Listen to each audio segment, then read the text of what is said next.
Ladies and gentlemen, thank you for standing by. Welcome to the Cirrus Logic third quarter fiscal year 2026 financial results Q&A session. At this time, all participants are in a listen-only mode. After a brief statement, we will open up the call for questions from analysts. Instructions for queuing up will be provided at that time. As a reminder, this conference call is being recorded for replay purposes. I would now like to turn the conference call over to Ms. Chelsea Heffernan, Vice President of Investor Relations. Ms. Heffernan, you may begin. Thank you and good afternoon. Joining me on today's call is John Forsyth, Cirrus Logic's Chief Executive Officer, and Jeff Woolard, our Chief Financial Officer. Today at approximately 4 p.m. Eastern Time, we announced our financial results for the third quarter fiscal year 2026. The shareholder letter discussing our financial results, the earnings press release, and the webcast of this Q&A session are all available at the company's investor relations website. This call will feature questions from the analysts covering our company. Additionally, the results and guidance we will discuss on this call will include non-GAAP financial measures that exclude certain items. Reconciliations of these non-GAAP measures to their most directly comparable GAAP measures are included in our earnings release and are all available on the company's investor relations website. Please note that during this session, we may make projections and other forward-looking statements that are subject to risks and uncertainties that may cause actual results to differ materially from projections. By providing this information, the company expressly disclaims any obligation to update or revise any projections or forward-looking statements, whether as a result of new developments or otherwise. Please refer to the press release and the shareholder letter issued today, which are available on the Cirrus Logic website, and the latest Form 10-K, as well as other corporate filings registered with the Securities and Exchange Commission, for additional discussion of risk factors that could cause actual results to differ materially from current expectations. Now I'd like to turn the call over to John. Thank you, Chelsea, and welcome to everyone joining today's call. As you've seen in the press release, Cirrus Logic reported outstanding results for the December quarter, delivering revenue of $580.6 million above the top end of our guidance range. This was driven by stronger than anticipated demand for components shipping into smartphones and a favorable mix of end devices. We are also proud to have delivered record GAAP and non-GAAP earnings per share in the third quarter. In a few moments, I'll hand the call over to Jeff to discuss the financial results for the December quarter in detail, along with our outlook for the March quarter. Before we get to that, I'd like to provide an update on the recent progress we've been making across the key pillars of our strategy. As I've outlined previously, our long-term strategy for growth at Cirrus is based around three principles. First, we seek to maintain a strong leadership position in our core flagship smartphone audio business. Second, we aim to expand the value and range of high-performance mixed-signal solutions with which we serve our customers in smartphones and similar products. And third, we aim to leverage our world-class expertise and IP in both audio and high-performance mixed-signal to grow and broaden our business in new markets. I want to say a few words now about the progress we've made in the past quarter in each of these areas. In our flagship smartphone audio business, we saw very strong demand for our latest generation custom boosted amplifier and 22nm smart codec. These products are based on innovative new architectures that are designed to enable system-level improvements with each new smartphone generation, extending our product life cycles while also providing longer-term visibility and sustained revenue contribution. In our high-performance mixed-signal business, customer engagement around our camera controller roadmap remained strong during the December quarter.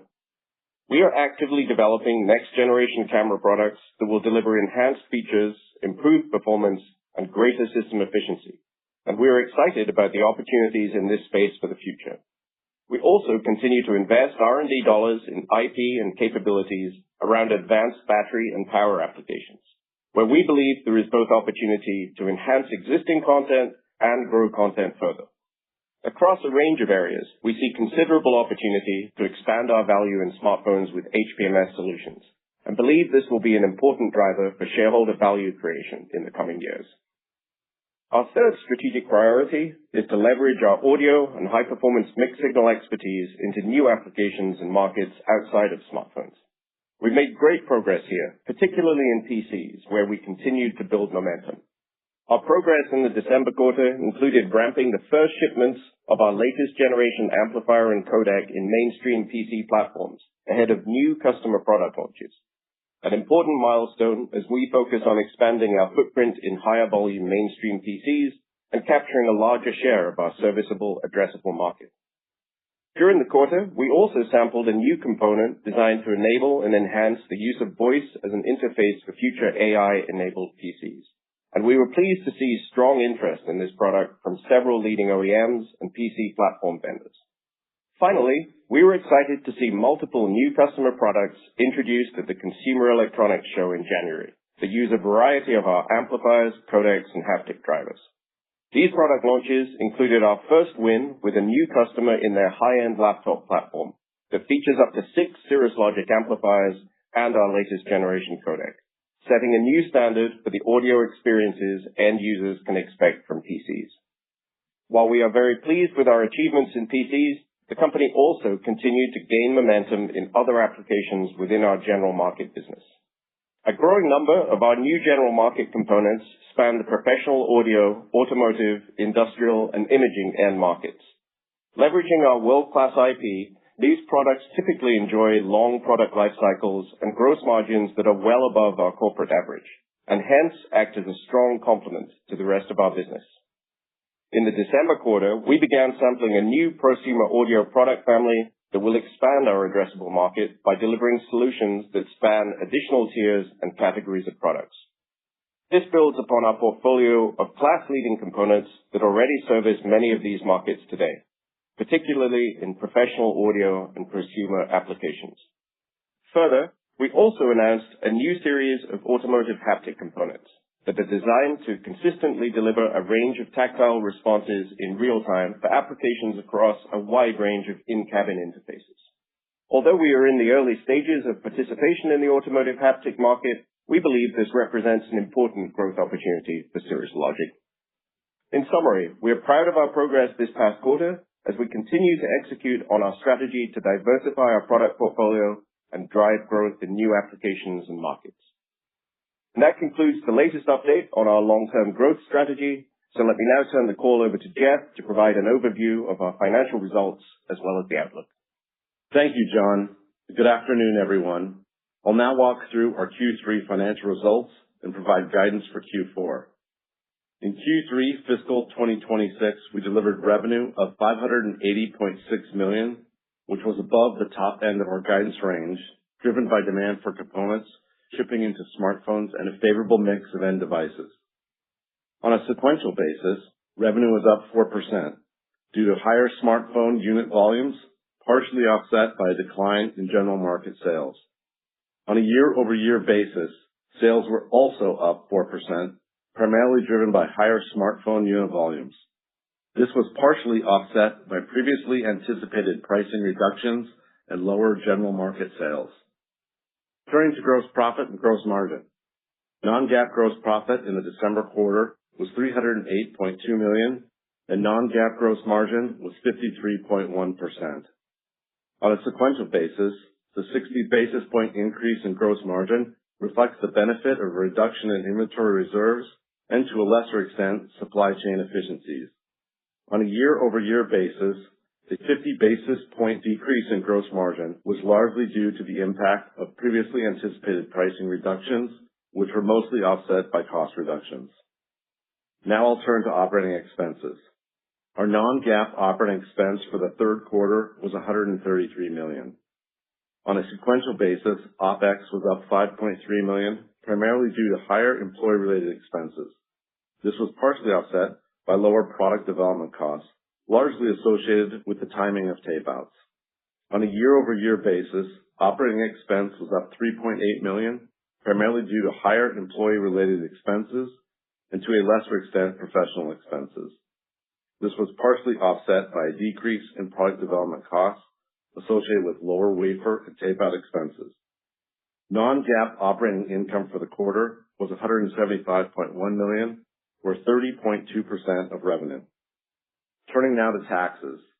For the December quarter, our non-GAAP tax rate was 15.1%, which incorporates the impact of the One Big Beautiful Bill Act. And lastly, on the P&L, non-GAAP net income was $156.7 million, resulting in record earnings per share for the December quarter of $2.97. Let me now turn to the balance sheet. Our balance sheet continues to be strong, and we ended the December quarter with $1.08 billion in cash and investments.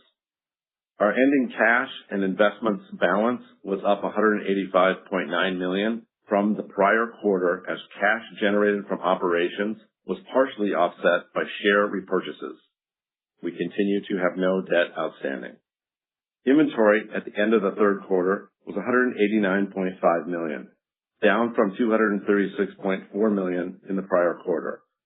Days of inventory were down sequentially, and we ended the quarter with approximately 63 days of inventory. Turning to cash flow. Cash flow from operations was $290.8 million in the December quarter, and CapEx was $5.2 million, resulting in a non-GAAP free cash flow margin of 49%. For the trailing 12-month period, cash flow from operations was $629.6 million, and CapEx was $21.6 million. This resulted in non-GAAP free cash flow margin of 31%. On the share buybacks in Q3, we utilized $70 million to repurchase approximately 591,000 shares of our common stock at an average price of $118.33. At the end of Q3 fiscal 2026, the company had $344.1 million remaining on its share repurchase authorization. Now on to guidance.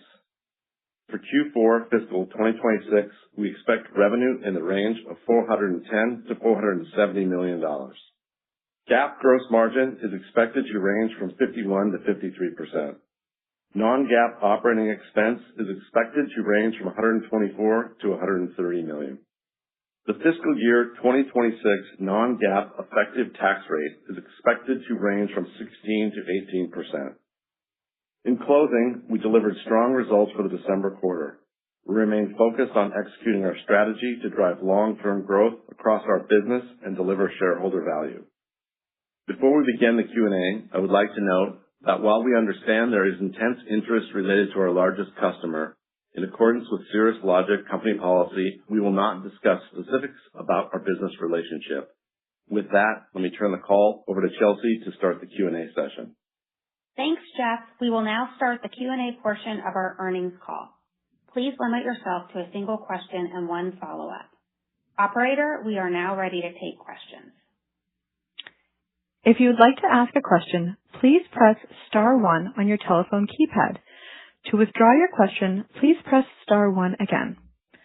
Please pick up your handset when asking a question. If you are muted locally, please remember to unmute your device. Please stand by while we compile the Q&A roster. Your first question comes from the line of Tore Svanberg with Stifel. Tore, your line is open. Please go ahead.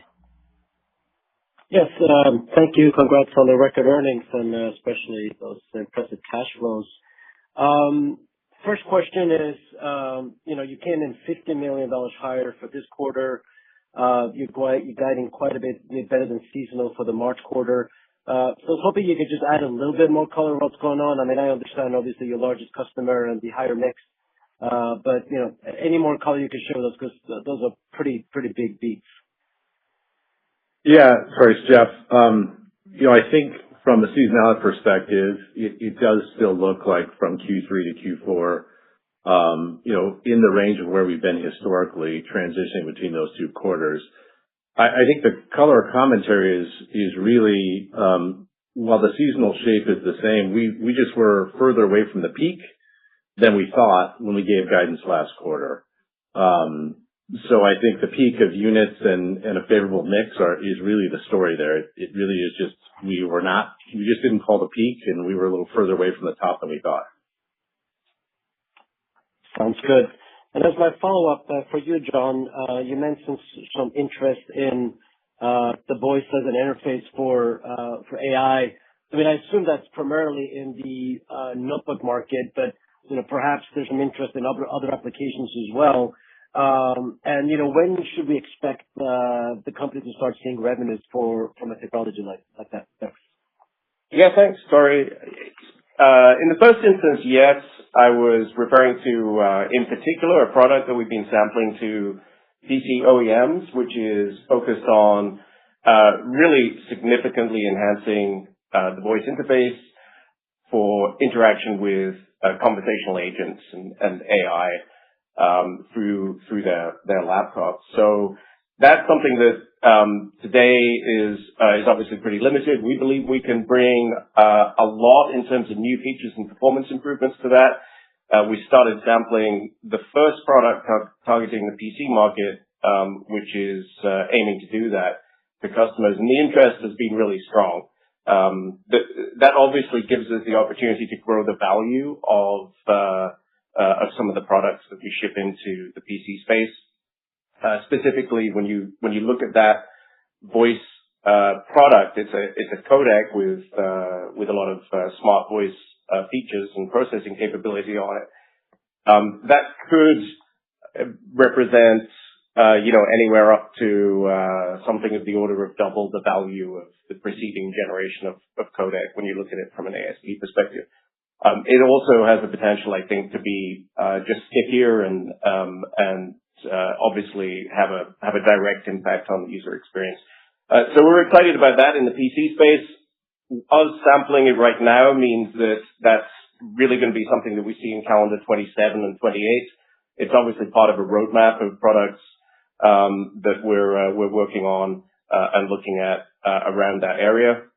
To your broader point, although that's something which specifically I was referring to in the context of the PC market, I think those are features which are going to be relevant elsewhere as well. And one of the areas where we've had some great engagement with customers is around AI devices that we're anticipating coming to market over the next couple of years. And I think, again, that's a place where over time we'd like to be bringing voice and voice-enabling features. Your next question comes from the line of David Williams with StoneX. Oh, sorry, just one moment here. Your next question actually comes from Christopher Rowland with Susquehanna International Group. Your line is now open.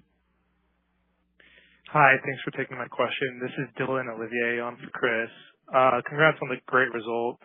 So for my first question, it seems so from your shareholder letter, it seems like the revenue at your largest customer represented a higher percentage of your mix at 94%. So this would imply that your revenue outside of this flagship declined pretty significantly quarter over quarter. I was wondering if you had any color on what sort of caused that decline and if you anticipate it to remain at that run rate or tick back up. Yeah, thanks, Dylan. I'll start it off here, and Jeff can chime in if he has additional commentary. But yes, definitely this is an area we'd like to add color on. Partly, of course, that proportion of our revenue is very high because of the strength of the product launch from our largest customer. But there have been some other temporary factors that have acted as headwinds in our general market business, which we're mostly through now, but I think are worth calling out for our investor community. One of those, when you look at the strategic shift that we made away from focusing on Android a few years back, that obviously has led to a decline over time in our Android revenues. That's the single biggest contributor to the year-over-year decline from our general market revenue perspective there. There is another factor, which is that we have a long tail of products.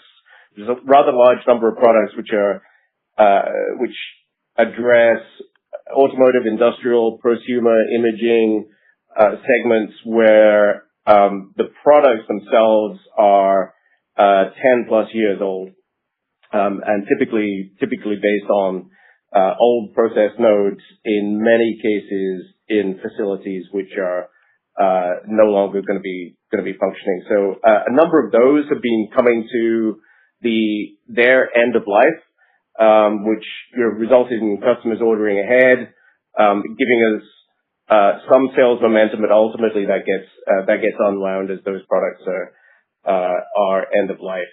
Now, we've been, in parallel to all of that, of course, we've been strategically investing in new growth markets like the PC market and in new product families in the past few years that will more than make up for those headwinds. So that's all the PC opportunity that I've talked about, other opportunities in AI devices that I alluded to, and then these products which we've been announcing periodically and sampling to customers and beginning to ramp around pro audio, imaging, timing, and so on. So I think the positive thing is that where we're at now, so between FY26 and FY27, those are the points where a lot of those new products are starting to shift. And so when we look out over the next few years, we have a very healthy growth ramp for our general market business, which of course includes the PC space, but goes well beyond that as well. Yeah, I think the only thing I'd add is, we're still very pleased with where we're at from a PC perspective and how we're growing there per our plans, and think there is a lot of runway for us to continue to grow that business.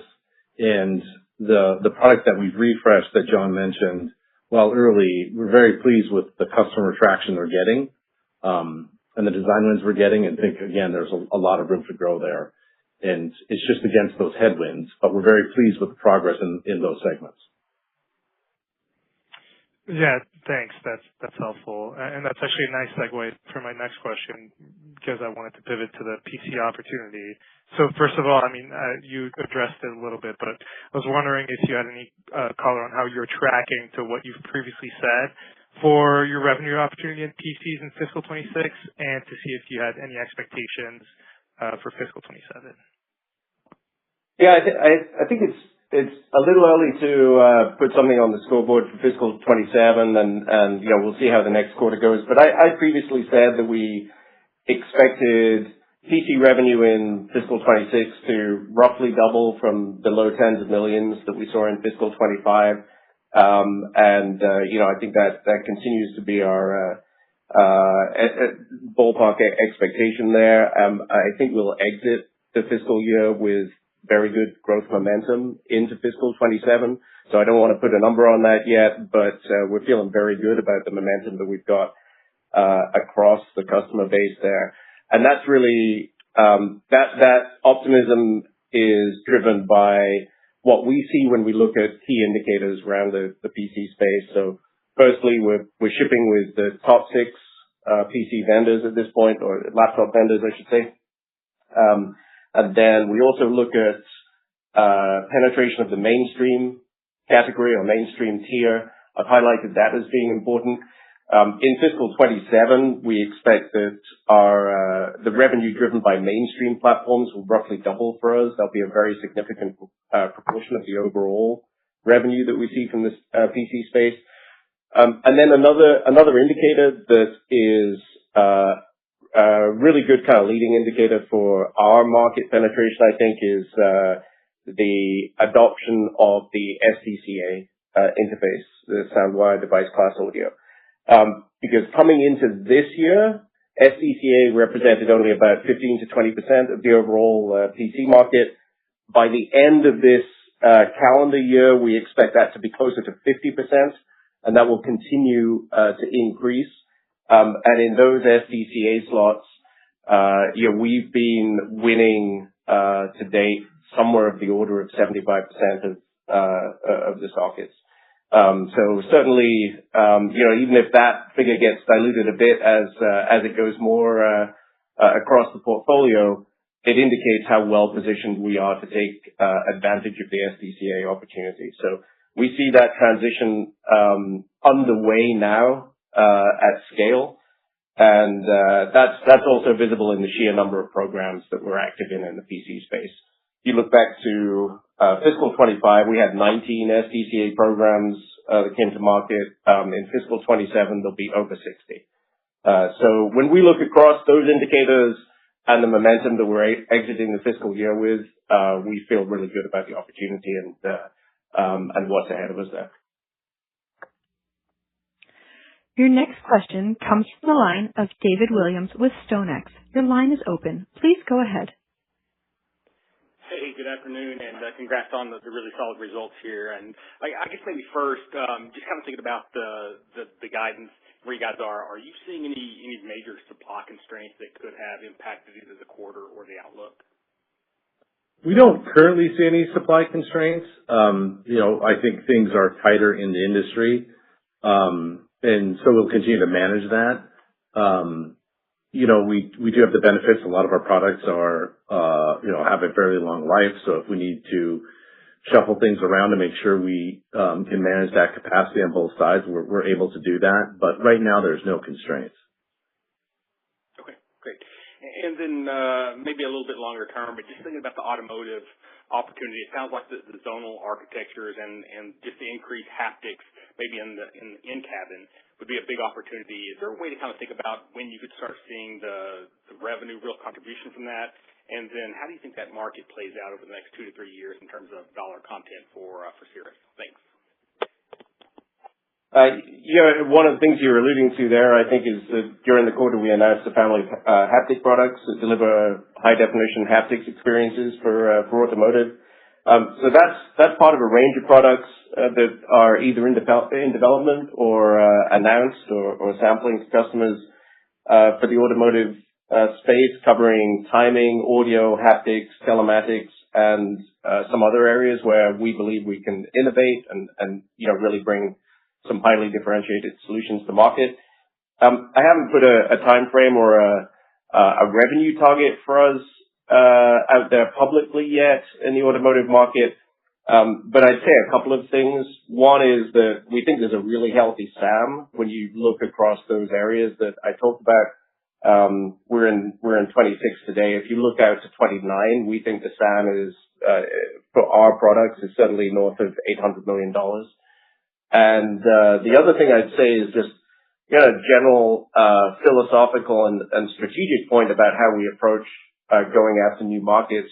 We have to be able to see multiple pathways to participation in a new market becoming at least a 10% business for us over time. So anything that we're going after and talking about, then you can be sure that we've got various ideas and grounds for belief that we can ultimately build that into a 10% business overall.